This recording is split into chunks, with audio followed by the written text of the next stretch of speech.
এই ধরনের সেমিনারে বক্তা হয়ে তক্তা হয়ে যাওয়া, বড় বড় গোস্ত রান খাওয়া, এসে গাড়ি দিয়ে চলাফেরা করে, এগুলো আল্লাহর কাছে কোনো মূল্য রাখে না। আমাদের জীবন, আমাদের সময়, আমাদের পরিস্থিতি আমাদের যতটা অনুকূলে, সাহাবায়ে কেরামের মনে হয় না এরকম ছিল। ধরেন আমরা কতজন মানুষ এখানে আছেন, ধরেন প্রায় 500+ মানুষ। দিনের কারণে আপনাদেরকে শিয়াবে আবু তালিবের মতো 2 বছর না খেয়ে জেল খাটতে হয়েছে। কে আছেন এখানে? কতজন আছেন? নাই। শিয়াবে আবু তালিবের অবস্থা কি ছিল? যে বাচ্চা শিশুগুলো খাইতে পারতেছিল না, এরকম খাবার দেওয়া বন্ধ। যারা ওইখানে আছেন, জেলের মতো একটা অবস্থা, উপত্যকার মধ্যে রেখে দিছে। তাদের সাথে কোনো প্রকার রক্তের সম্পর্ক যাদের আছে তাদের যোগাযোগ বন্ধ, খাবার দেওয়া বন্ধ, বিবাহ শাদী বন্ধ, ব্যবসা বাণিজ্য বন্ধ। শুধু এটাই না, তারা যাতে খাবার কিনে না খাইতে পারে, আবু জেহেল সেজন্য কি করতো, যারা শিয়াবে আবু তালিবের কাছে ভিনদেশী যারা এসে খাদ্যদ্রব্য বিক্রি করত, তাদেরকে সে বলতো যে এক খাবারের বিনিময়ে যদি 15 টাকা হয়, আমি এটাকে 30 টাকা করে দিব, তারপরে তুমি ওদের কাছে খাবার বিক্রি করতে পারবে না। ফলে টাকা না থাকার কারণে, বা যাদের টাকা ছিল পর্যাপ্ত টাকা ম্যানেজ না করার কারণে, খাবার সামনে ছিল কিন্তু তারা খাবার তাদের পরিবারের জন্য আনতে পারেননি। এরকম অবস্থা রাসূল সাল্লাল্লাহু আলাইহি ওয়াসাল্লাম এবং সাহাবায়ে কেরামের হয়েছে। আজকে দেখেন যে আমাদের আলোচনা এসির মধ্যে হচ্ছে, নিষেধ নাই, আমি জাস্ট কম্পেয়ার করার জন্য বলতেছি।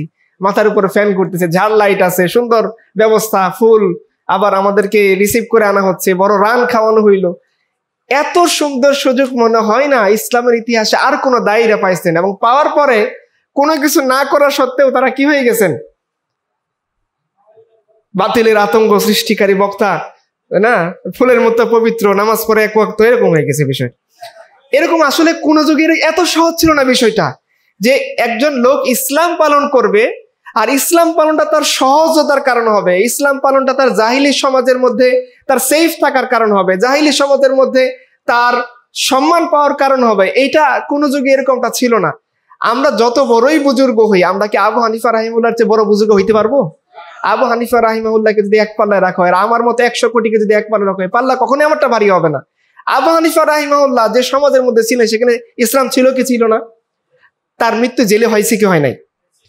আহমদ বিন হাম্বল রাহমাতুল্লাহি আলাইহি, তার মৃত্যুর আগে তার অবস্থা কি ছিল? তার ছেলে, এবং তার বর্ণনা আছে বিদায় নিয়ে, হয়তো আপনারা পড়বেন। তার ছেলে বলছে, আমার আব্বা এত বেশি পরহেজগার ছিলেন যে বাদশার দেওয়া কোনো খাবার দাবার খাইতেন না। বাদশা যখনই তাকে তলব করতো, আমার আম্মা ছাতু বানায় দিতেন আর একটু পানি নিয়ে যাইতেন। এই ছাতু এবং পানি খেয়ে বুড়া মানুষ 3 মাস থাকছে, সে বাদশার দেওয়া একটা খাবার খায় নাই।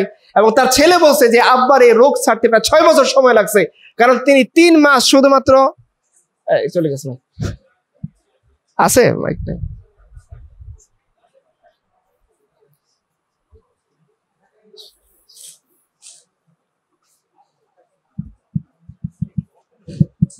আছে আছে চলে আসুন। ঠিক আছে, ঠিক আছে, আচ্ছা। তো ওনার ছেলে বলছেন যে আমার আব্বার এই রোগটা সারতে অনেক সময় লাগছে। আপনারা ইমাম মালিকের কথা শুনছেন, এগুলো সব ইসলাম সমাজে থাকা অবস্থার কাহিনী, না থাকা অবস্থার কাহিনী না। ইমাম মালিক রাহিমাহুল্লাহকে ফতোয়া দিতে বলছে মোতাবিয়া, তিনি দেন নাই। তো উটের পেছনে বেঁধে তাকে বাগদাদ পুরোটা ঘোরানো হয়েছে। ইমাম শাফি রাহিমাহুল্লাহ, তার হাত পিঠমোড়া করে বেঁধে রাখা হয়েছে। তো আমাদের ইমামরা যারা আমাদের আগে ছিলেন, তাদের অবস্থা কি ছিল? যখন সমাজে ইসলাম প্রতিষ্ঠিত ছিল, কিন্তু শাসকদের রক্তচক্ষুকে তারা ভয় পাননি, ইসলামের সঠিক কথাটা বলেছেন, তাদের উপর অত্যাচার এসেছে। আর আমরা তো এমন লাঞ্ছিত অপমানিত অবস্থায় আছি যে কালেমার জন্য আমরা বাঁচি, যে কালেমার জন্য মরি, সেই কালেমার পতাকা উড়াইলে আমাদেরকে জঙ্গি বলে। মানে ঠিক না, এটা খুব কষ্টের কথা ভাই, এটা ঠিক না বললেও ঠিক। আপনি চিন্তা করেন, আমরা বলি আমাদের দাবি আমরা মুসলমান, আমরা বলি আমরা 92% মুসলমান, আমরা বলি এখানে দাড়ি টুপি মসজিদ অনেক বেশি, আমরা গর্ব করে বলি ঢাকা মসজিদের শহর, আমরা গর্ব করে বলি দক্ষিণ এশিয়ার মধ্যে আমাদের দেশে মাদ্রাসার সংখ্যা অনেক বেশি, আমরা গর্ব করে বলি এদেশে আল্লাহু আকবার শুনে সূর্য ওঠে সূর্য ডুবে। কিন্তু আপনি বলেন যে আল্লাহু আকবার শুনে সূর্য ওঠে, যে আল্লাহু আকবার শুনে সূর্য ডুবে, সেই আল্লাহর কথাই জমিনে বলা যায়? সেই আল্লাহর সঠিক কথা যারা বলে, তারা কি নিরাপদে জীবনযাপন করতে পারে? যে সমস্ত উলামায়ে কেরাম দ্বীনে হকের কথা আমাদের সামনে প্রচার করে, দ্বীনে হকের কথা আমাদের সামনে বলে বেড়ায়, হালুয়া রুটির ভাগ চায় না, তাদের জীবন কি নিরাপদে থাকে? তাদের বাচ্চারা তাদের লাশের সামনে বসে কাঁদে, কেউ দেখতে যায় না। তারা জেলের মধ্যে পচে গলে মরে থাকে, কেউ দেখতে যায় না।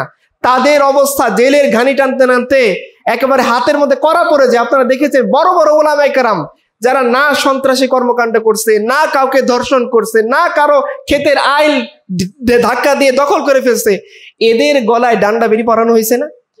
কিন্তু আপনারা দেখেন বড় বড় সন্ত্রাসী টপমোস্ট যারা এক রাতের মধ্যে 2000 কোটি টাকার পাথর গিলে খাইছে, তাদেরকে কি ধরা হয়েছে? মিটফোর্ডের মধ্যে আপনারা দেখেছেন প্রকাশ্যে বড় বড়তম কর্মকাণ্ড আর কি হতে পারে ভাই, যে মানুষকে প্রকাশ্যে ইট দিয়ে থেতলে মেরে ফেলা হয়েছে। এদের গডফাদারকে কি ধরা হয়েছে?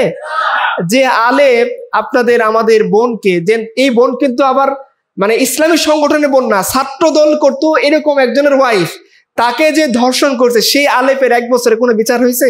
হয় নাই। জিয়াউল আহসান নামে একজন ভদ্রলোক ছিল, না অভদ্রলোক, সে 1020 জনের বেশি মানুষকে এত কাছ থেকে শুট করছে। প্রসিকিউটর তাজুল ইসলাম সাহেব বলতেছিলেন যে সে কাছ থেকে শুট করতে এই জন্যে যে যখন মানুষকে মারার পরে তার মাথা থেকে মগজ বের হয়ে শরীরে লাগতো, আর মগজের উৎসতা তাকে শান্তি দিতে, এই জন্য সে খুব কাছ থেকে মানুষকে শুট করতো। এই লোকটার কি 1 বছরে কোনো বিচার হয়েছে?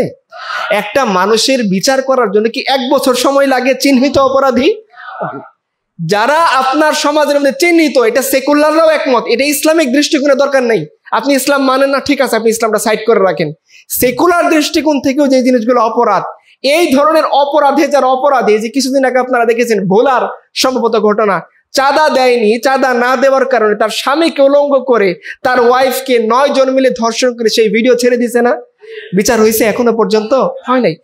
আপনার সমাজ, যে সমাজ দাবি করে আমরা ইসলামের সিলসিলা উত্তরাধিকার তুরাসের অনুসারী, যারা হুট করে গজে ওঠা কোনো পেঁয়াজের মতো আলোর মতো না, তারা যুগ যুগ ধরে একটা ঐতিহ্য, একটা মানহাজ, একটা আদর্শ, একটা দিন ধারণকারী, যে দিন মুহাম্মদ আরবি সাল্লাল্লাহু আলাইহি সাল্লাম থেকে ক্রমান্বয়ে এই সিলসিলাটা আমরা অনুসরণ করি, সেই দিনের 92% মুসলমান অনুসারী থাকা সত্ত্বেও সে ছাত্রদল করুক, ছাত্রলীগ করুক, জামাতে ইসলাম করুক, যে করুক, একজন ঘরের বেটিকে ধর্ষণ করে তার ভিডিও ছেড়ে দেওয়া কোনো মাযহাবে কি জায়েজ আছে? এইটা করার পর আমাদের সমাজে কোনো বিচার আছে? তাহলে আমাদের এই কথা বলা কি সাজে যে আমরা 92% মুসলমান? 92% মুসলমান দিয়ে আপনি কি করবেন? যে 92% মুসলমান আলেপের হাত থেকে তার বোনকে রক্ষা করতে পারে না, যে 92% মুসলমান চাঁদাবাদের হাত থেকে তার বোনকে রক্ষা করতে পারে না, যে 92% মুসলমানের দেশে আলেম উলামারা দ্বীনে হক্কার বলার কারণে তাদেরকে গুম করে রাখা হয়, খুন করে ফেলা হয়, কাছ থেকে শুট করা হয়, তার থেকে ডান্ডা বেরি পরিয়ে দেওয়া হয়, সেই 92% সংখ্যা বলতে তো আমাদের একটু লজ্জা থাকা উচিত। 92% মুসলমানের দেশের পলিটিশিয়ানরা বলে যে আমরা আল্লাহর শরিয়া চাই না, এরপরে আবার 92% মুসলমান ওদেরকেই ভোট দিয়ে নির্বাচিত করে। তো এই 92% দিয়ে আপনি কি করবেন? যে 92% মুসলমান সে আল্লাহর কথা বলাকে অপরাধ মনে করে, সেই 92% হিসাব করে আপনি কি করবেন? তার মানে আলটিমেট দিন শেষে আমাদের কনক্লুশন হলো যে যতই আপনি বলেন মুসলিম বঙ্গ, যতই বলেন 92%, যতই বলেন অনেক কিছু, যতই আপনি নারায়ে তাকবীর দেখেন, যতই ওয়াজ মাহফিলে দেখেন যে ক্যাম্পাস ভরে গেছে, কিন্তু আসলে এই জমিনের মধ্যে ইসলামপন্থীরা হলো সংখ্যালঘু। আপনারা দেখেন এই যে কিছুদিন আগে আপনারা দেখেছেন প্রফেসর সরওয়ার স্যার এবং আসিফ মাহতাব উৎসব, এই দুই স্যারকে একজন প্রকাশ্য ট্রান্সজেন্ডার সে ফেসবুকে দেখাইছে যে কিভাবে তাদেরকে হত্যা করতে হবে। সেই ভিডিও আছে যে তাদের মাথা কেটে ফুটবল খেলতে হবে, তাদের চোখ বের হয়ে গেছে। এই ট্রান্স জঙ্গিকে আজ পর্যন্ত গ্রেপ্তার করা হয় নাই। আজকে দেখলাম সেই ইঞ্জিনিয়ারিং ইনস্টিটিউটে গিয়ে সংবাদ সম্মেলন করে বলতেছে যে আসিফ মাহতাব এবং সারওয়ার স্যারে আমার জীবন নষ্টের জন্য দায়ী। আপনার সমাজ, আপনি ইসলামের দৃষ্টিকোণ দূরে রাখেন, যেহেতু আপনার সমাজ ইসলাম বিশ্বাস করে না। সেকুলার দৃষ্টিকোণ থেকে আমাকে বলেন তো, একজন মানুষকে মৃত্যুর হুমকি দিছে যে হুমকি দাতা, সে অপরাধী না যে হুমকি খাইছে সে অপরাধী? অথচ আপনার সমাজের সামিনা লুৎফা, এরা তো মুসলমান নাম ধারণ করা লোক, ধরেন মনে করে নিলেন তারা মুসলমান, ও বলতেছে আসিফ মাহতাব উৎসব এবং সারওয়ারকে মাপ চাইতে হবে এই কারণে যে ওরা ট্রান্সজেন্ডারের বিরুদ্ধে কথা বলছে। অথচ ওই ট্রান্স জঙ্গিটাই এদেরকে কি করছে? হত্যা। মাপ চাইতে বলতেছে কাদেরকে? যারা হত্যার হুমকি খাইছে, যাদের জীবন বিপন্ন তাদেরকে। এই কথাটা যদি কোনো হুজুর বলতো, আপনি যদি বলতেন, কেউ যদি বলতো যে কিভাবে অস্ত্র দিয়ে সেকুলারদেরকে নিধন করা যায়, এই ভিডিও যদি কেউ পাবলিশ করতো, তারপর দিন সে কোথায় থাকতো? এই আপনার সমাজ, যে সমাজ আপনার আবেগকে, আপনার ইসলামকে, আপনার রাসূলকে, আপনার আল্লাহকে কোনো দাম দেয় না।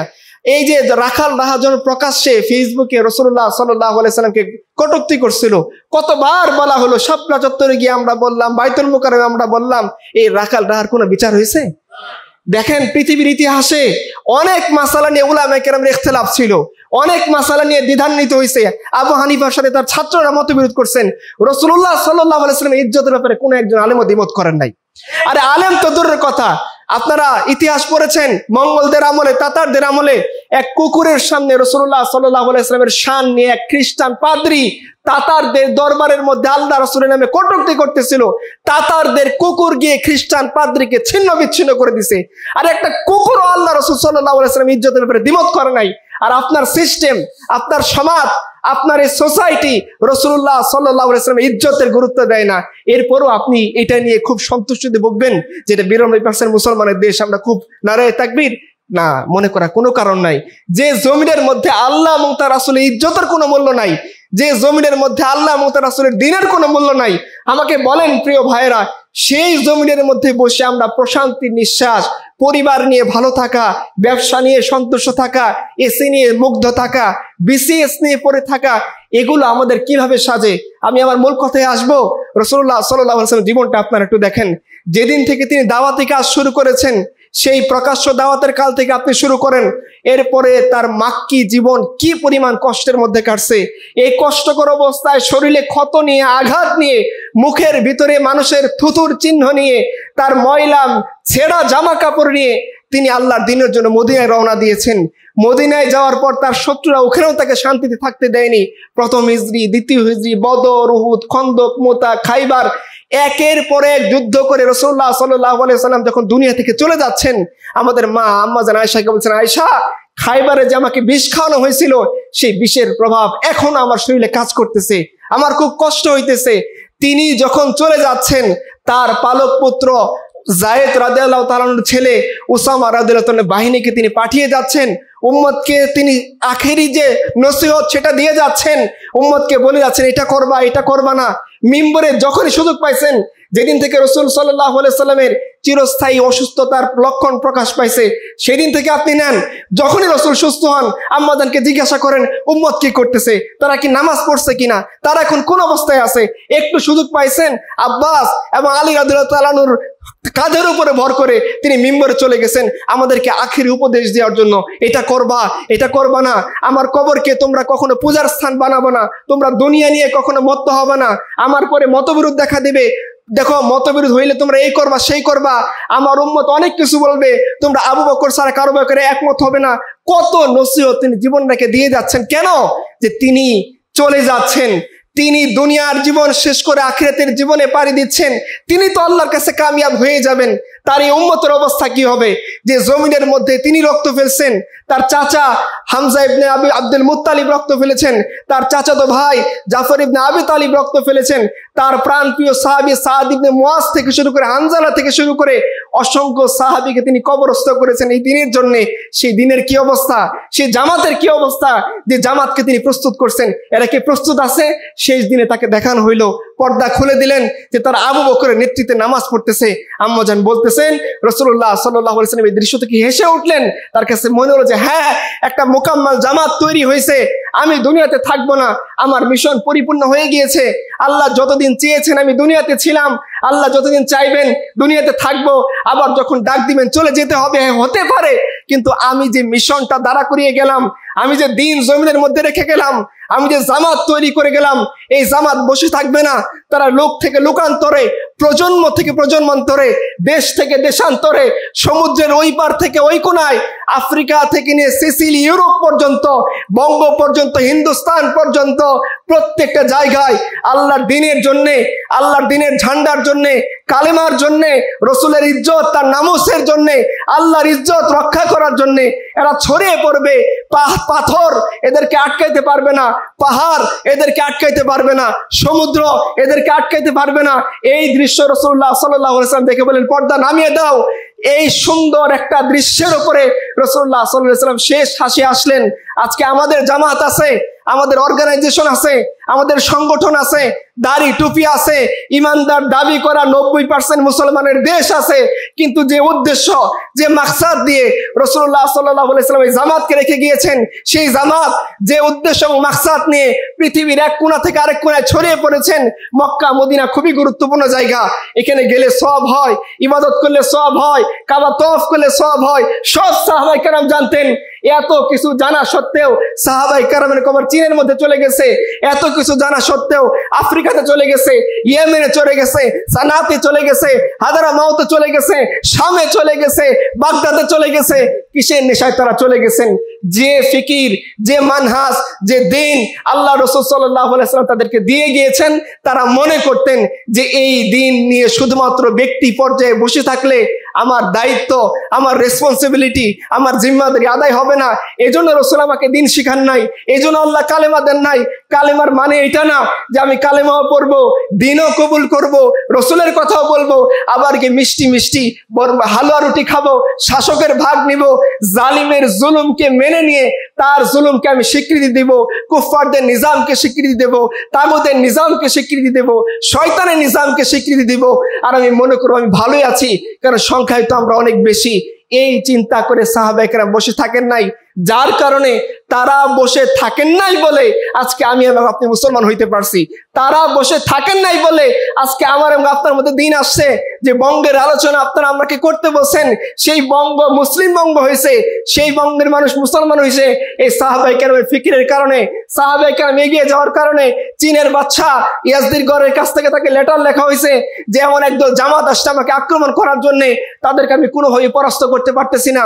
বিদায় ওয়ান নিহায়াতে হাফেজ ইবনে কাসির লিখছেন, ইয়াজদিরগড় যখন চীনের সম্রাটকে চিঠি লিখছে যে তুমি আমাকে কিছু ফোর্স পাঠাও, আমি একা মোকাবেলা করতে পারতেছি না। এমন একদল জামাত আমার সামনে হাজির হয়েছে যারা শুকনো রুটি খায়, দেহ জীর্ণ শীর্ণ, পোশাক ও তুচ্ছ তাচ্ছিল্য করার মতো, অস্ত্র খুব ভারী না, গাধা ঘোড়া এগুলা খুব বেশি সবল না, কিন্তু তারা যখন রওনা হয় জমিন তাদেরকে রাস্তা করে দেয়, তারা যখন রওনা হয় পাহাড় তাদেরকে রাস্তা করে দেয়, তারা যখন রওনা হয় জলপথ তাদেরকে রাস্তা করে দেয়। পৃথিবীর কোনো শক্তি টিকাইতে পারতেছে না, একটু ফোর্স পাঠাও। আমি লাস্ট চেষ্টা করে দেখি। চীন সম্রাট চিঠি লিখছে, তাদের বৈশিষ্ট্য আমাকে বর্ণনা করো। বলছে তারা যখন দুনিয়াতে দিনের বেলায় যুদ্ধ করে এক একজন বাজ পাখির মতো জীবনের মায়াকে ত্যাগ করে সামনের দিকে এগিয়ে যায়। শত্রুর হাতে কি অস্ত্র এইটা তারা দেখে না, শত্রু ভারী অস্ত্র নিছে, তার হাতে হালকা অস্ত্র, এই চিন্তা সে করে না। সে নিজের তাকতের দিকে তাকায় না, এক আল্লাহর উপর ভরসা করে, রহমানের উপর ভরসা করে, রব্বে যুল জালালি ওয়াল ইকরামের উপর ভরসা করে এক একজন বাজ পাখির মতো যুদ্ধের ময়দান অবতীর্ণ হয়। এই মহান মানুষগুলো, এই মহান বীরগুলো যারা দিনের বেলায় কোনো মাখলুকের তোয়াক্কা করে না, আমি যখন রাতের বেলায় আমরা দেখি আর এক একজন জায়নামাজের মধ্যে দাঁড়িয়ে বাচ্চা শিশুর মতো কাঁদতে থাকে, সে রহমানের সামনে তারা আত্মসমর্পণ করে যে আল্লাহ তোমার শক্তি ছাড়া আর কোনো শক্তি নাই, তোমার তাকত ছাড়া তাকত দেনেওয়ালা কেউ নাই, তুমি ছাড়া আমাদের উপর রহম কান্নাওয়ালা কেউ নাই, তুমি ছাড়া বিজয় দান করার কেউ নাই। এই দৃশ্য আমরা দেখি। আর কি বলছে, তাদের শাহজাদা যদি অপরাধ করে তারা সমান বিচার করে, তাদের সেনাপতি মাটিতে বসে খায়, তাদের সাধারণ সেনা মাটিতে বসে খায়, তাদের মধ্যে ইনসানিয়াতের দিক থেকে কোনো পার্থক্য নাই। একমাত্র তাকওয়া ছাড়া তারা একজন অপরজনকে কোনো পাত্তা দেয় না। তাদের সাধারণ গোলাম সৈনিক একই প্লেটে খাবার খায়, তাদের জেনারেল, তাদের অ্যাসিস্ট্যান্ট, তাদের সমস্ত ফোর্স একই সাথে বসে একই তবকায় একই জায়নামাজের ভিতরে বসে তাদের আলোচনা করে, পর্যালোচনা করে। বিচারের ক্ষেত্রে তারা ধনী গরিবকে ভেদাভেদ করে না, মন্ত্রী ছেলে অপরাধ করছে শাস্তি কম হবে এই ধারণা তারা লালন করে না। ইন ডিটেলস শোনার পর চীনের সম্রাট বলতেছে, শোনো, আমি যদি এমন বাহিনী পাঠাই যেটা শুরু হবে তোমার ওইখানে গিয়ে শেষ হবে চীনে গিয়ে, আমি চাইলে পাঠাইতে পারি, আমার এখানে মজুদ আছে। কিন্তু তুমি যে প্রজন্মের কথা আমাকে বললা, যে জামাতের কথা আমাকে বললা, যে সাহাবীদের কথা বললা, খবরদার এদের সাথে লড়াই করে তুমি জয়ী হওয়ার স্বপ্ন দেখো না, কারণ দুনিয়ার কোনো শক্তি এই জামাতকে থামাইতে পারবে না, তুমি তাদের সাথে সন্ধি করে নাও। আমরা তো এরকম একটা জামাতে দাঁড়ান ভাই, আমরা এরকম একটা জামাতের অনুসারী ছিলাম যাদেরকে পৃথিবীর কোনো শক্তি থামাইতে পারে নাই, যাদের পৃথিবীর মধ্যে আমাদের সাহাবে কেরাম বলছেন সাহাবীরা বলছেন যে উম্মতে মুহাম্মদীকে আল্লাহ তাআলা এমন শক্তি দিয়েছেন যে শক্তির বলে সাদ ইবনে আবি ওয়াক্কাস ঘোড়া চালিয়ে দিয়েছেন পানির উপরে। আপনারা সাফওয়ানা রাদিয়াল্লাহু আনহার কাহিনী শুনেছেন, হাফেজ ইবনে কাসির বিদায় ওয়া নিহায়াতে লিখছেন, তিনি সামনে হাঁটতে হাঁটতে বাঘ আসছে, বাঘকে তিনি বলতেছেন আমাকে চেনো, তুমি কে? আমি বলছি আমি রাসূলুল্লাহ সাল্লাল্লাহু আলাইহি ওয়াসাল্লামের সাহাবী। ইতিহাস লিখতেছে বাঘ তাকে রাস্তা করে দিচ্ছে, জলপথ তাকে রাস্তা করে দিচ্ছে, পাহাড় তাকে রাস্তা করে দিচ্ছে, তার সামনে যত যা আছে সব কিছু অতিক্রম করে তারা অপ্রতিরোধ্য অজেয় শক্তি হিসেবে দুনিয়ার বুকে এগিয়ে গিয়েছেন। আপনারা রোমান এম্পায়ার হিস্ট্রি পড়েন, পার্সিয়ান এম্পায়ার হিস্ট্রি পড়েন, সাসানি সাম্রাজ্যের হিস্ট্রি পড়েন, সাফাভিদ এম্পায়ার হিস্ট্রি পড়েন, কোন হিস্ট্রিতে আপনারা পাবেন না এত কম সংখ্যক মানুষ পৃথিবীর মধ্যে এত দ্রুত ছড়িয়ে পড়েছে। সে আরব থেকে শুরু, আপনি আফ্রিকাতে যান, সেই আপনি ইয়েমেনে যান, সিরিয়াতে যান, সিসিলিতে যান, বঙ্গতে আসেন, কত দূরত্ব, এখানে তারা ইসলাম নিয়ে ছড়িয়ে পড়ছে। কেন? ওয়াক্তে ফুরসত হে কাহা কাম আভি বাকি হ্যায় নূরে তাওহীদ কা ইতমাম আভি বাকি হ্যায়। কোথায় আমার রেস্ট নেওয়ার সময়, কোথায় আমি ব্যবসা নিয়ে মত্ত থাকবো, কোথায় আমার জীবনটা বিশেষের বিষয়ে ব্যয় করার সময়? এখনো আল্লাহর দিন, রবের দিন, জিম্মাদারি রয়ে গিয়েছে। পৃথিবীর আনাচে কানাচে দিনের বাণী ছড়িয়ে দেওয়ার দায়িত্ব আমাদের রয়ে গিয়েছে। সেই দায়িত্ব নিয়ে তারা বঙ্গপ্রদেশে আসছেন, সাহাবায়ে কেরামের অনুসারীরা আসছেন, তাবেঈরা আসছেন, তাবেঈরা আসছেন, আরব থেকে লোক আসছেন, এসে দেখেছেন যে এই জমিনের মধ্যে এমন একদল জন্তু জানোয়ারের মতো মানুষ বসবাস করে যারা ইনসানিয়তের ধার ধারে না, যাদের মধ্যে মানুষ বলে কোনো কিছু নাই। ব্রাহ্মণ তারা সোসাইটির আপার লেভেলে বসবাস করে, ক্ষত্রিয়, শূদ্র, অন্তজ, দলিত নামে যারা আছে তাদের সামাজিক কোনো মর্যাদা নাই, কোনো ক্লাস নাই, কোনো অধিকার নাই, না শিখতে পারে, না বলতে পারে, না বামুনের এলাকা দিয়ে হাঁটতে পারে, না বামুন যেখানে পড়ায় সেখানে সে তার সন্তানকে পড়াইতে পারে, না সে বেদ পড়তে পারে, না গীতা পড়তে পারে, না ধর্ম শিখতে পারে, না দুনিয়া শিখতে পারে। তার একমাত্র দায়িত্ব হচ্ছে বামুনের খাদেম হওয়া, তার গোলামি করা, বামুনের কথা মতো চলা। সে না তার সামাজিক কোনো অধিকার আছে, না রাষ্ট্রীয় কোনো অধিকার আছে, না কোনো মর্যাদা আছে। এই অবস্থার মধ্যে আমাদের পূর্বসূরীরা তাদেরকে পেয়েছেন, তারা এই সমস্ত অমানুষদেরকে ধরে ধরে মানুষ করেছেন। মানুষের পূজা বাদ দিয়ে মানুষ জন্তু জানোয়ারের পূজা, ব্যাঙের পূজা, সাপের পূজা, পদ্ম ফুলের পূজা, 33 কোটি দেবতার পূজা তারা করতেছিল। তাদেরকে তারা সভ্যতা শিখাইছেন। তারা পোশাক পরতে জানতো না, বুকের উপর অংশ খোলা রাখতো। উত্তরপ্রদেশের খোঁজ নিয়ে দেখেন, সেখানে মহিলারা যদি বুক ঢাকতে চাইতো বুকের জন্য কর দিতে হইতো। কোন দলিত মেয়ে যদি ব্রাহ্মণের সামনে দিয়ে হেঁটে যাইতো তাকে শাস্তি দেওয়া হইতো। যে নদীতে ব্রাহ্মণরা গোসল করে সেইখানে যদি কোনো শূদ্র গোসল করত তাকে ধরে পিটানো হইতো। কেন তুই এই নদীর পানিকে নোংরা করেছিস? কোনো ব্রাহ্মণ যদি হেঁটে যাইতো তার শরীরে যদি কোনো শূদ্রের ছোঁয়া লাগতো, ব্রাহ্মণ নিজেকে অপবিত্র মনে করে এই শূদ্রকে শাস্তি দিত। শিক্ষা, দীক্ষা, প্রযুক্তি, জ্ঞান, সমাজ, সভ্যতা কোথাও এই সমস্ত মানুষদের অবস্থান ছিল না। যখন আমাদের পূর্বসূরি এখানে ঢুকেছেন তারা শিখিয়েছেন, দেখো মানুষের মধ্যে বাহ্যিক কারণে কোনো পার্থক্য হইতে পারে না। তোমার সম্পদ বেশি হতে পারে, তোমার জ্ঞান বেশি, হ্যাঁ হতে পারে, তুমি ব্রাহ্মণ হইতে পারো বাইবন, কিন্তু তোমার ব্রাহ্মণত্বের কারণে তুমি ব্রাহ্মণ, এই কারণে তোমার থেকে সূর্যের পার্থক্য হইতে পারে না। মানুষের মধ্যে আল্লাহ তাআলা পার্থক্যের মাপকাঠি একটাই দিয়েছেন, তাকওয়া। যদি কেউ তাকওয়ার অনুসারী হয়, তাকওয়াবান হয়, সে ব্রাহ্মণের ছেলে হোক, সে শূদ্রের ছেলে হোক, সে অন্তজ হোক, সে দলিত হোক, সে মুচি হোক, সে হোক মেথর, একজন মেথর ইসলামের দৃষ্টিতে যদি তাকওয়াবান হয় সে ব্রাহ্মণের চেয়ে উন্নত। একজন সুইপার, যে মার কাজ হলো রাস্তার পরিষ্কার পরিচ্ছন্নতা বজায় রাখা, এই সুইপার যদি তাকওয়াবান হয় সেও আল্লাহর কাছে সম্মানিত। তারা মানুষকে এই তালিম দিয়েছেন, এই শিক্ষা দিয়েছেন। এই হিন্দুস্তান পোশাক পরা জানতো না, পোশাক পরা শিখাইছেন। এই হিন্দুস্তান নারীর অধিকার জানতো না, নারীর অধিকার শিখাইছেন। এই হিন্দুস্তান ইনসানিয়াত জানতো না, তাদেরকে ইনসানিয়াত শিখাইছেন। আইন কানুন সব বর্বরতা দিয়ে ভরপুর ছিল। বামুন ছাড়া আর কারোর জন্য আপিল করার অনুমতি ছিল না। বামুন যত অপরাধ করুক সেই অপরাধের বিরুদ্ধে কথা বলার মতো কোনো ল ছিল না। মনুর বিধানের মধ্যে নারীদেরকে অন্তর্য করে রাখা হয়েছে, মনুর বিধানের মধ্যে শুদ্ধদেরকে অন্তর্য করে রাখা হয়েছে, মনুর বিধানের জাপানের মধ্যে লোয়ার ক্লাস যারা ছিল তাদের সমস্ত সামাজিক মর্যাদা কেড়ে নেওয়া হয়েছে। ওনারা বলেছেন মনুর বিধান মানুষের বানানো, মানুষ বানিয়েছে এই লুজগুলা মানুষকে স্বাধীন করার জন্য। শোনো, আমাদের পূর্বপুরুষ রবি ইবনে আমের বলে গেছেন, এই যে দিন আমরা তোমাদের এখানে নিয়ে আসছি, এই দিনের উদ্দেশ্য মানুষকে মানুষের গোলামি করানো না, মানুষকে মানুষের রব বানানো না, মানুষের উপর মানুষের কর্তৃত্ব চালু করার জন্য না। একটাই উদ্দেশ্য, মানুষকে মানুষের গোলামি থেকে ছাড়ানো, মানুষকে জুলুমের ধর্ম থেকে, খ্রিস্ট ধর্মের জুলুম, হিন্দু ধর্মের জুলুম, বুদ্ধ ধর্মের জুলুম, বাতিল মতাদর্শ, পুঁজিবাদের জুলুম, সমাজতন্ত্রের জুলুম, সমস্ত জুলুম থেকে মুক্ত করে ন্যায় এবং ইনসাফের দিন আল ইসলামের দিকে নিয়ে আসা।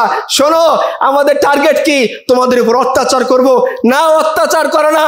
বামুনরা তোমাদের টাকা খায়, বামুনরা তোমাদের থেকে ট্যাক্স নেয়, বামুনরা তোমাদের সম্পদের উপরে খারাজ বসায়, কর বসায়, বিনিময়ে তোমাদের কোনো নিরাপত্তা দেয় না।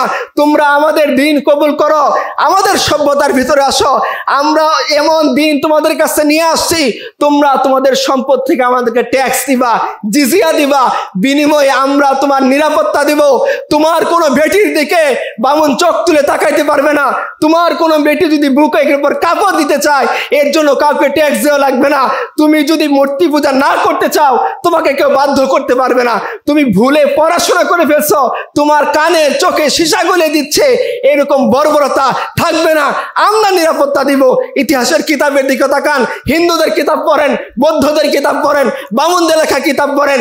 যখন আমাদের পূর্বপুরুষরা এই জমিনের ভিতরে ঢুকতেছিল, তাদের ঢুকার সাথে সাথে বৌদ্ধ থেকে শুরু করে, অন্তত থেকে শুরু করে, শূদ্র থেকে শুরু করে লাইন ধরে দাঁড়িয়ে গেছে যে হ্যাঁ, তোমরা আমাদের ত্রাণকর্তা, তোমরা আমাদের মসিহ, তোমরা আমাদের বাঁচানেওয়ালা, তোমাদের জন্যই তো আমরা অপেক্ষা করতেছিলাম।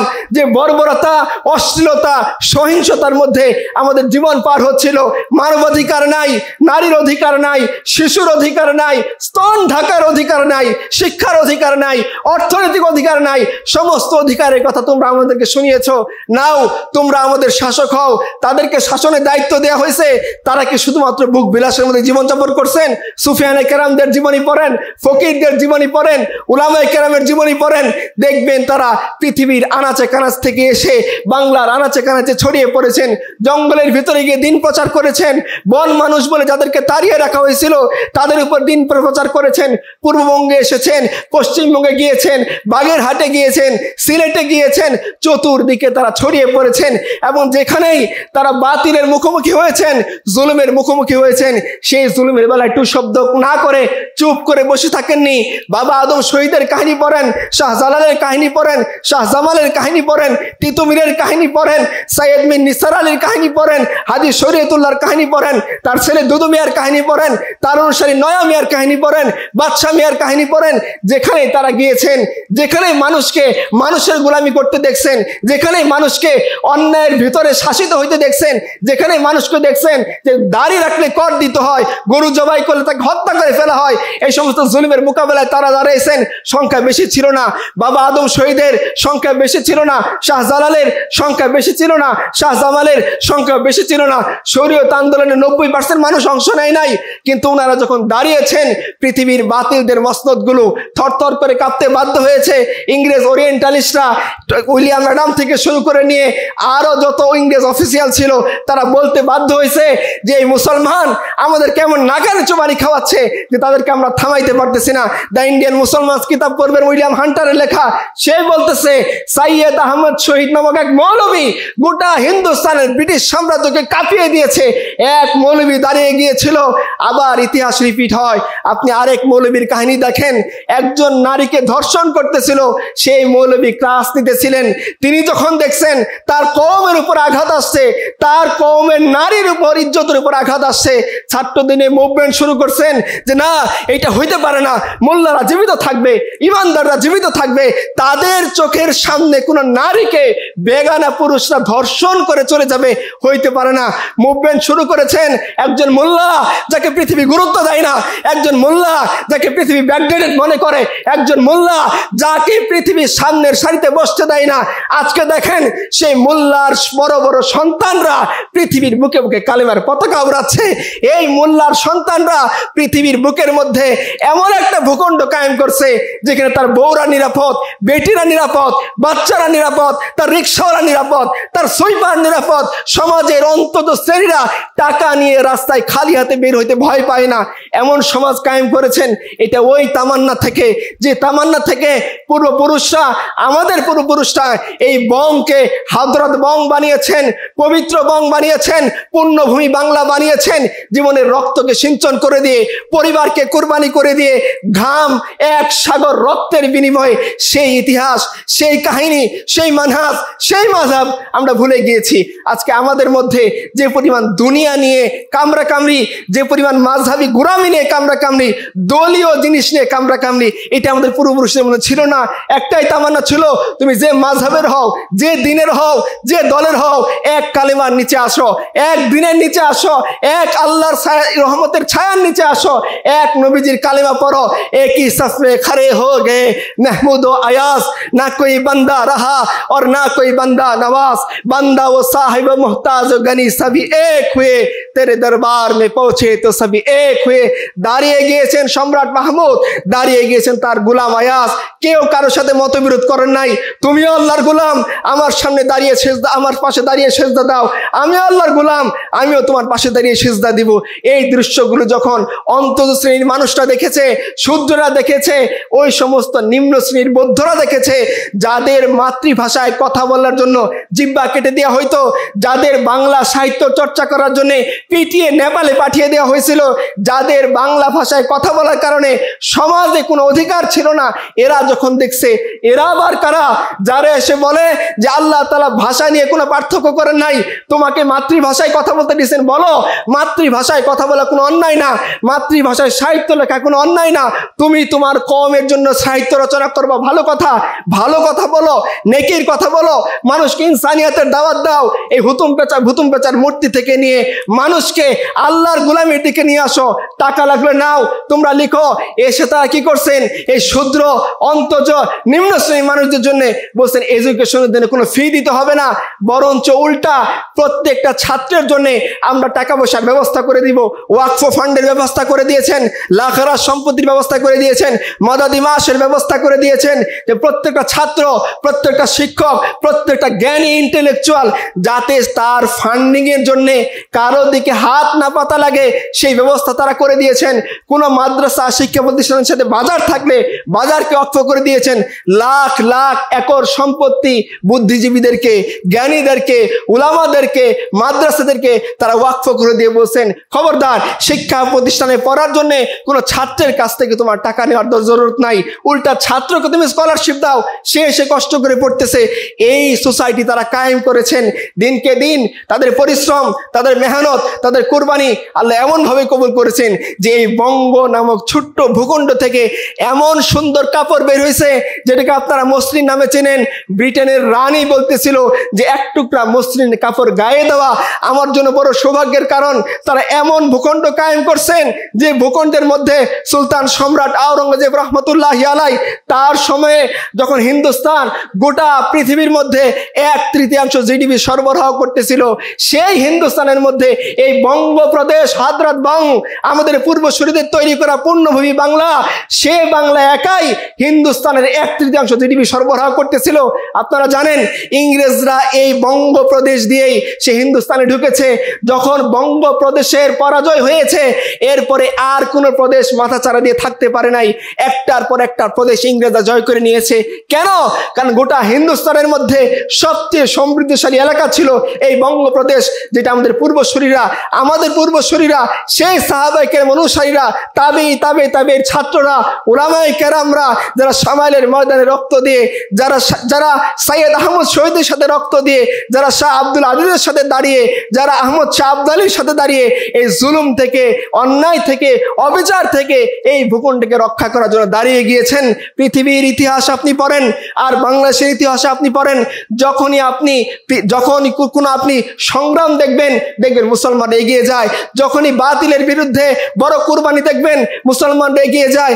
আমরা বলি মুসলমানরা সবচেয়ে বেশি খারাপ সময়ের মধ্যে আছে।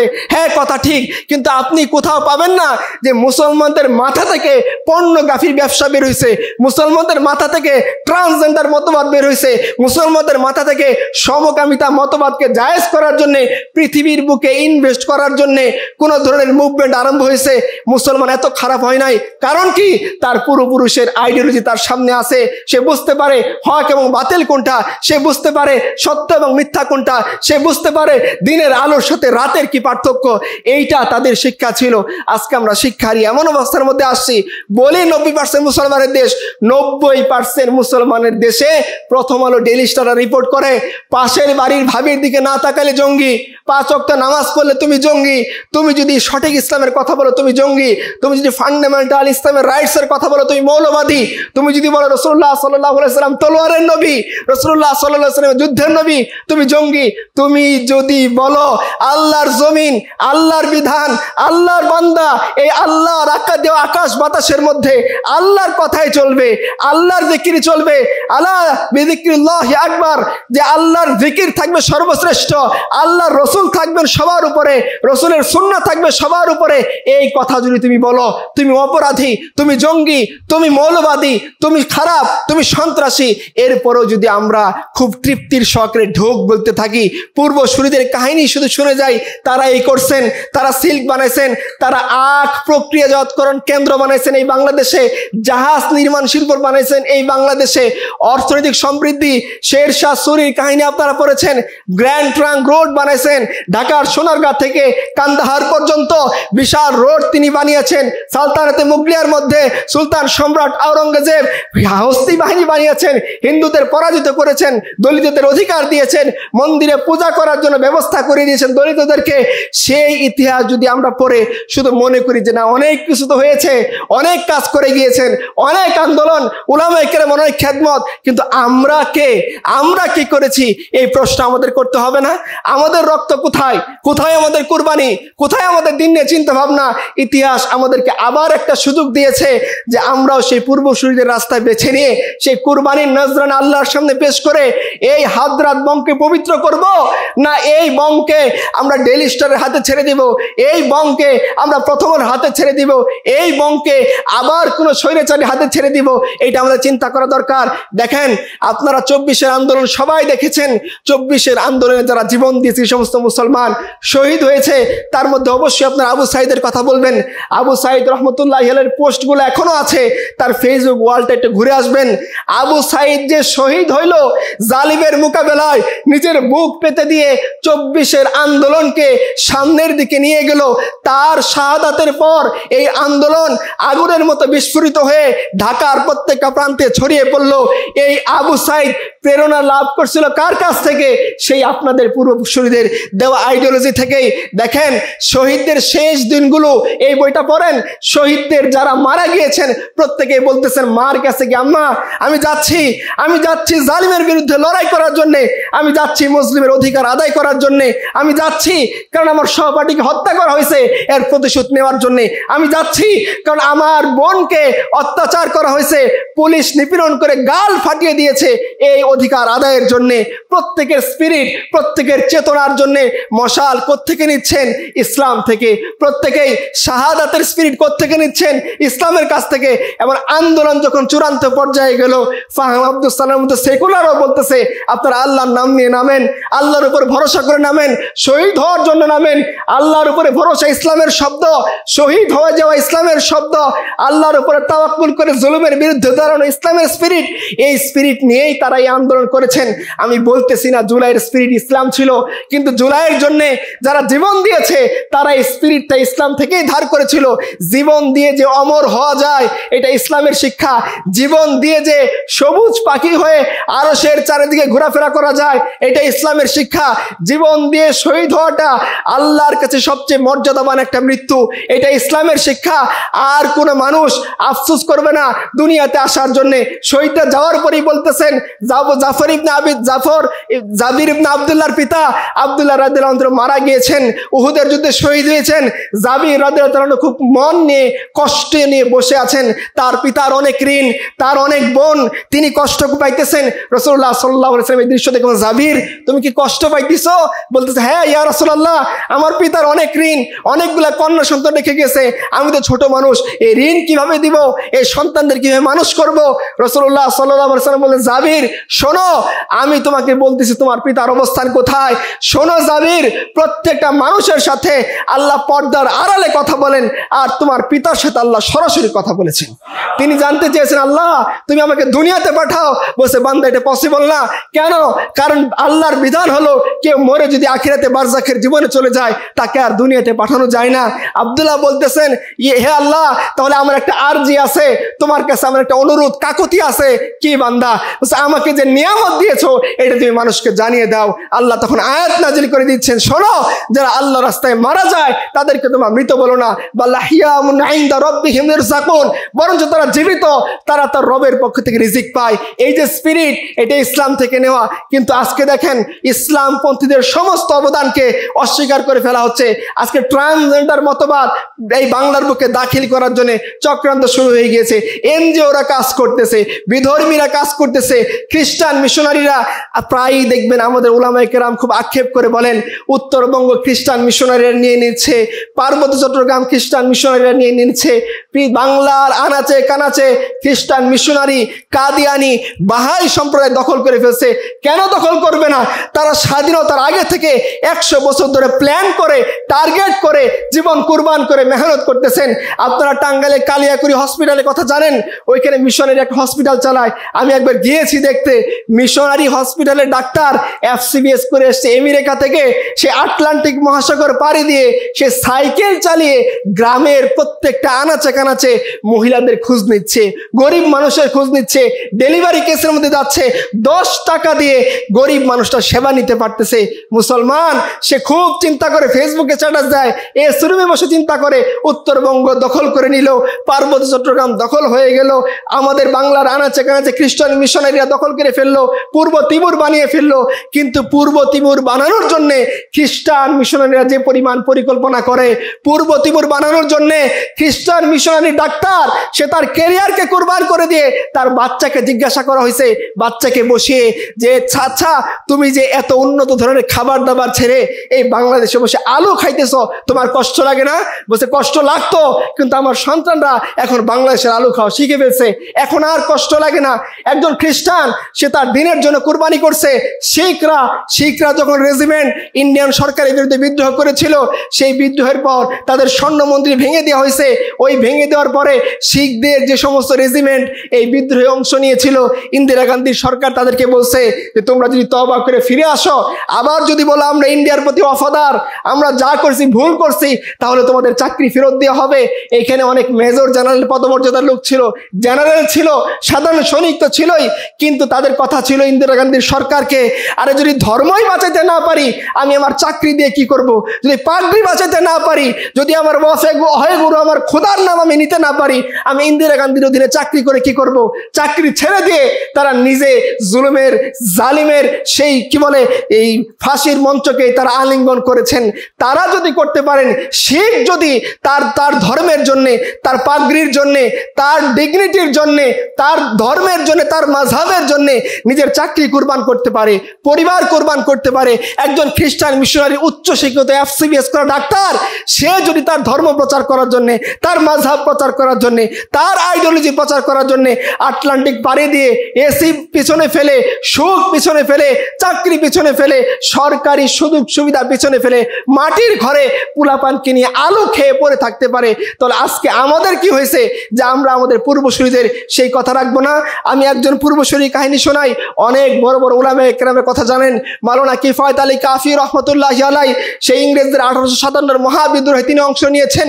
ইংরেজরা তাকে ধরেছে, কালা পানির জেলে নিয়ে গিয়েছে, নিয়ে এই বয়োবৃদ্ধ বয়স্ক বুড়া আলেমকে সারা রাত ইস্ত্রি দিয়ে, তারা কয়লার ইস্ত্রি দিয়ে রিমান্ড দিয়েছে, চামড়াগুলো পুড়ে কালো হয়ে গিয়েছে। পরের দিন তাকে নিয়ে যাচ্ছে, যা তোকে আজকে ফাঁসি দিব, হাত বাঁধা, পায়ে বেড়ি পরানো।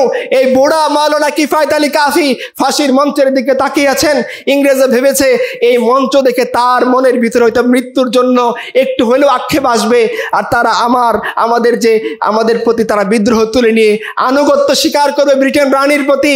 ইতিহাসের কিতাব লিখতেছে মাওলানা কিফায়েত আলী কাফি রহমতুল্লাহি আলাইহি যখন ওই ফাঁসির মঞ্চ দেখেছেন, হেসে হেসে ইংরেজদের হাত ছাড়িয়ে দ্রুত এই বুড়া ফাঁসির মঞ্চের দিকে চলে যাচ্ছে। ইংরেজ জিজ্ঞেস করেছে, কি রে ব্যাপার? মৃত্যু দেখে সবাই ভয় পায়, তোর কি হইলো? তুই আমাদেরকে ছেড়ে আগে আগে মৃত্যুর দিকে এগিয়ে যাচ্ছিস। বলছে আরে ইংরেজরা শুনে রাখো ফিরিঙ্গিরা, যার জন্য আমি এতদিন অপেক্ষা করছি সেইটাই তো আমার সামনে, এই জন্য আমি খুব দ্রুত আল্লাহর দিকে চলে যাচ্ছি। কবিতা পড়তেছেন বুড়া, লব্বে বাম ভি পুকারা সরদার ভি সদা দে, হাম কাহা কাহা না পৌঁছা তেরা দীদ কি লগন মে। আরে আল্লাহর দিদারের জন্য আমি কত কত জায়গায় তালাশ করেছি, 57 বিদ্রোহে অংশ নিয়েছি, বদনসিব আল্লাহ আমাকে শাহাদাত নসিব করেন নাই, কিন্তু আমি যেটা চাইছিলাম আল্লাহর দিদার সেটা তো আমার চোখের সামনে, এই জন্য সেই ফাঁসির মঞ্চকে চুম্বন করার জন্য আমি খুব দ্রুত চলে যাচ্ছি। আমাদের পূর্বসূরীরা ছিলেন যারা শুধুমাত্র কথার ফুলঝুরি দিয়ে এসি গাড়িতে এসে লম্বা কুরমা পোলাও খেয়ে এসি রুমের মধ্যে বসে বয়ান শেষ করেই তারা চলে যাননি।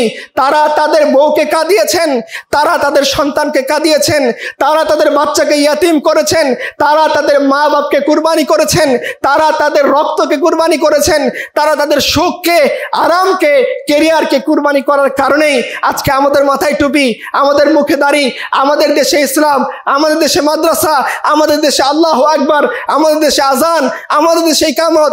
কিন্তু এই পূর্বসূরীদের কথা, পূর্বসূরীদের কুরবানি, পূর্বসূরীদের যে আইডিওলজি সেটা বিক্রি করে আমরা আর কতদিন কি করব? আমরা এটা কতদিন বিক্রি করে খেতে চাই? সব খাওয়ার একটা লিমিট থাকে। আপনি যত বড় বাদশা হন না কেন, যত বড় জমিদার হন না কেন, 3-4 পুরুষ পরে এই সম্পত্তি বিক্রি করে খাইলে আর থাকবে না। আমরা তো সেই কবে থেকে শত শত বছর ধরে আমাদের পূর্বসূরীদের সেই কুরবানি বিক্রি করে খাচ্ছি, যে ওনারা এই করেছেন, ওনারা সেই করেছেন, ওনারা মাল্টাল জেল খেটেছেন, রেশমি রুমার আন্দোলন করেছেন, সামাইলের আন্দোলন করেছেন, এগুলো তো বলেই যাচ্ছি, করেই যাচ্ছি। আর কত? আমরা কারা? আমরা কি করেছি আল্লাহর দ্বীনের জন্য? ইন্ডিভিজুয়াল যদি একটু হিসাব নেই যে আমাদের কিছু করার আসলে আমরা কিছুই করতে পারিনি। আমরা না কুরবানি করতে পেরেছি দিনের জন্য, না বাতিলের মোকাবেলায় দাঁড়াইতে পারছি, না বলতে পারছি।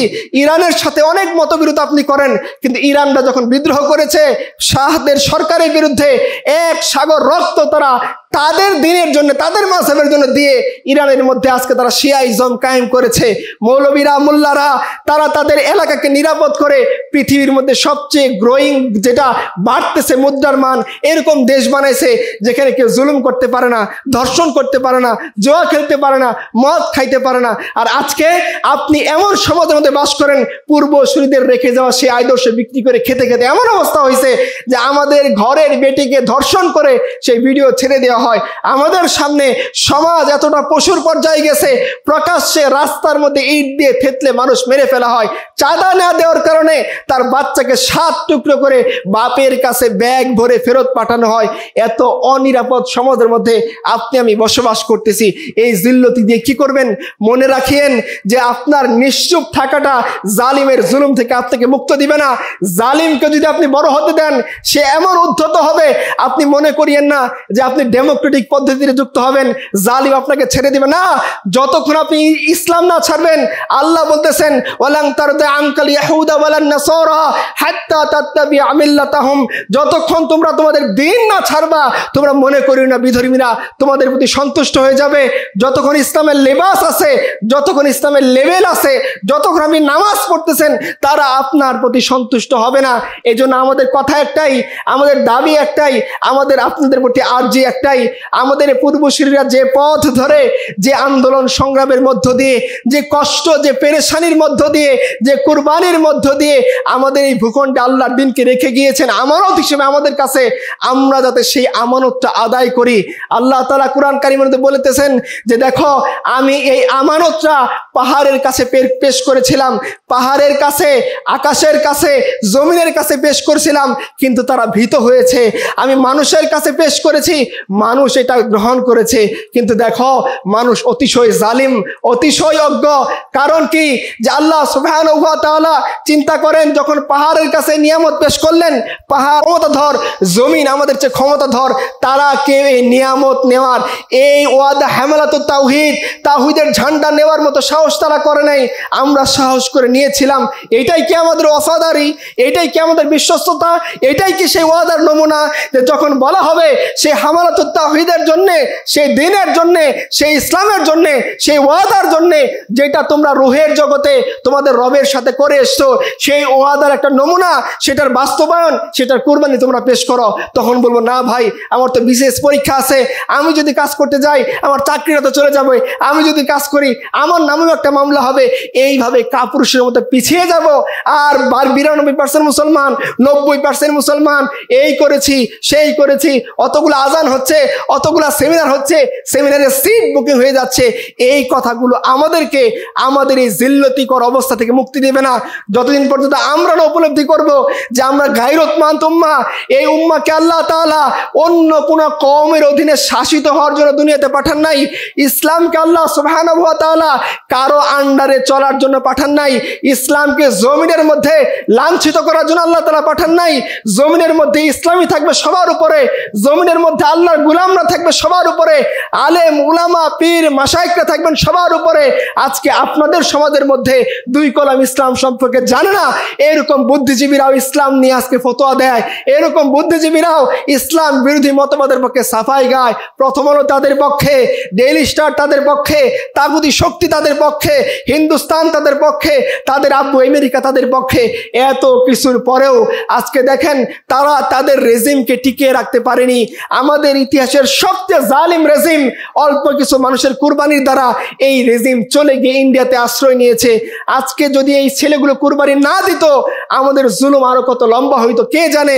এখান থেকে আমাদের শিক্ষা, সাহস করে কিছু মানুষ যদি না দাঁড়ায়, তারা যদি উলামায়ে কেরামের পাশে না আসে, তাদের ডাকে না সাড়া দেয়, তাহলে সেই তাওহীদের যে আমানত আল্লাহর কাছ থেকে আমি আপনি নিয়ে আসছি, সেটা আমরা কি বলবো, কি বলে আল্লাহর কাছে জবাব দিব যে আল্লাহ সেই তাওহীদের সেই ওয়াদা যে করে আসলাম, রূহের জগতে যে ওয়াদা করলাম, সেই ওয়াদার জন্য এই করেছি, সেই জবাবটা আমাদের কি হবে ভাই?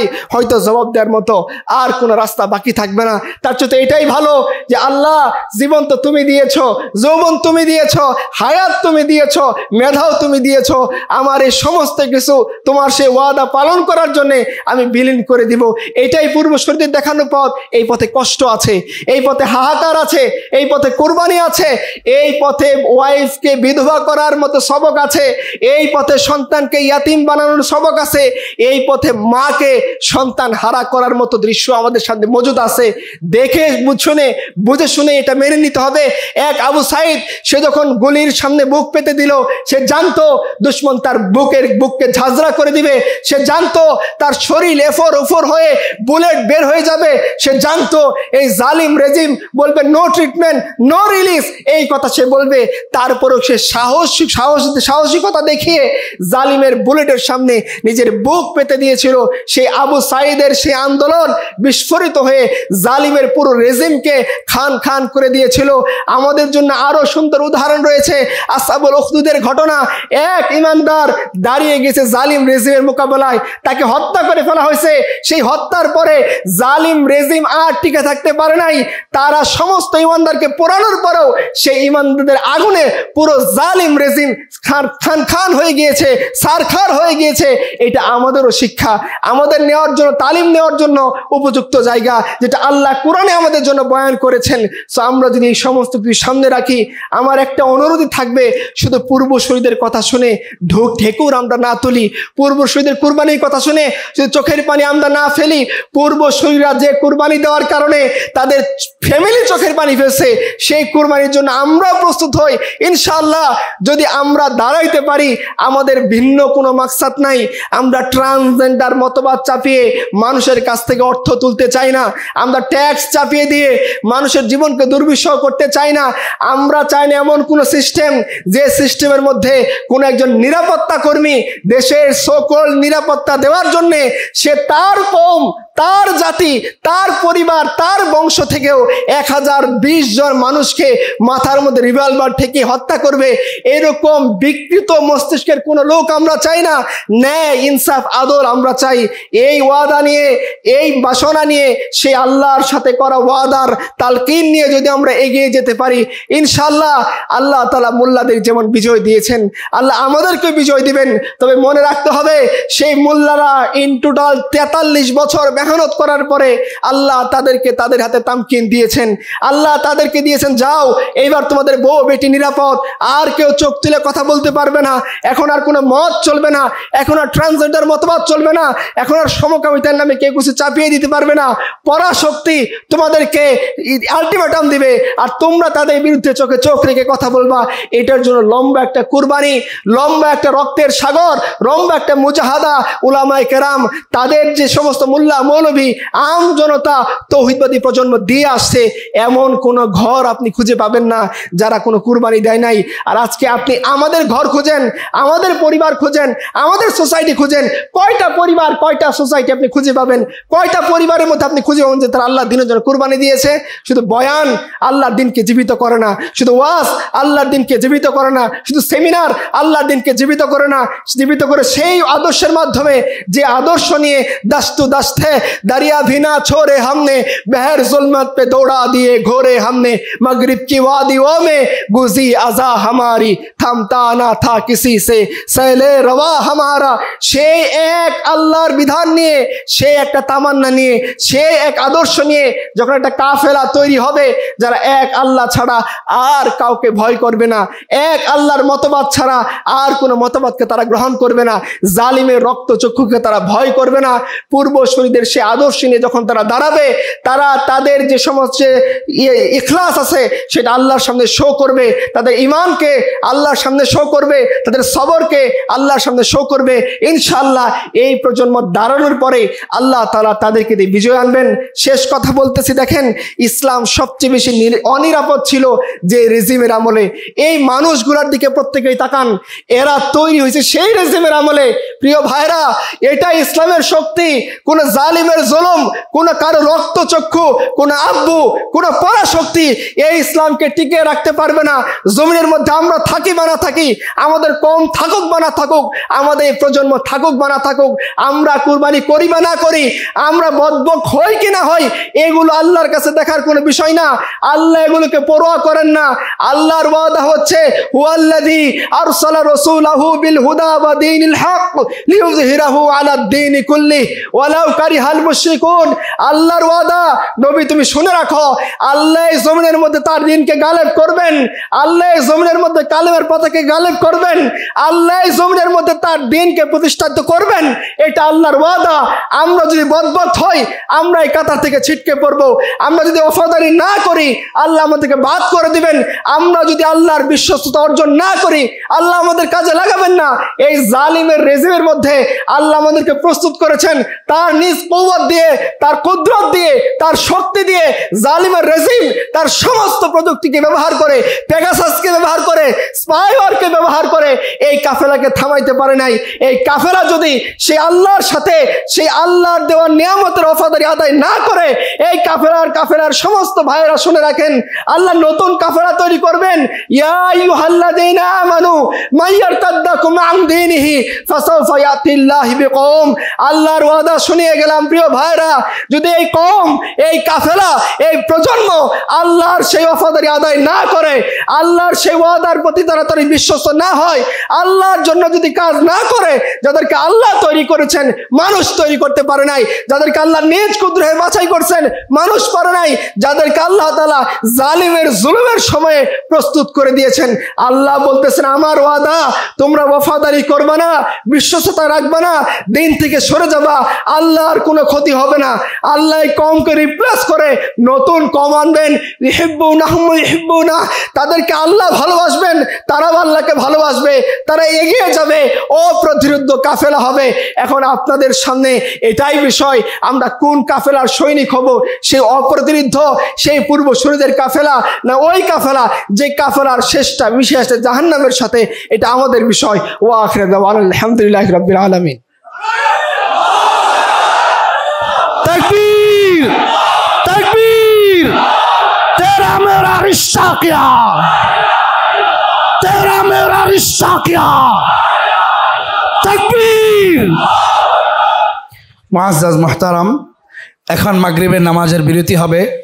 আমাদের সামানপত্র যেগুলো আছে ব্যাগটাগ আমরা সাথে করে নিয়ে যাব, সবগুলো চেয়ার খালি থাকবে। নামাজের পরে টোকেন হিসেবে চেয়ারে আপনাদের আপ্যায়ন রাখা হবে এজন্য সবগুলো চেয়ার খালি থাকবে। আপনারা যার যার ব্যাগ সামান মেহরবানি করে সাথে করে নিয়ে যান। আইডি কার্ড হেফাজতে রাখবেন। হলরুমে প্রবেশের সময় কার্ড চেক করে প্রবেশ করানো হবে। আর চেয়ারগুলো সব খালি রাখবেন ইনশাআল্লাহ।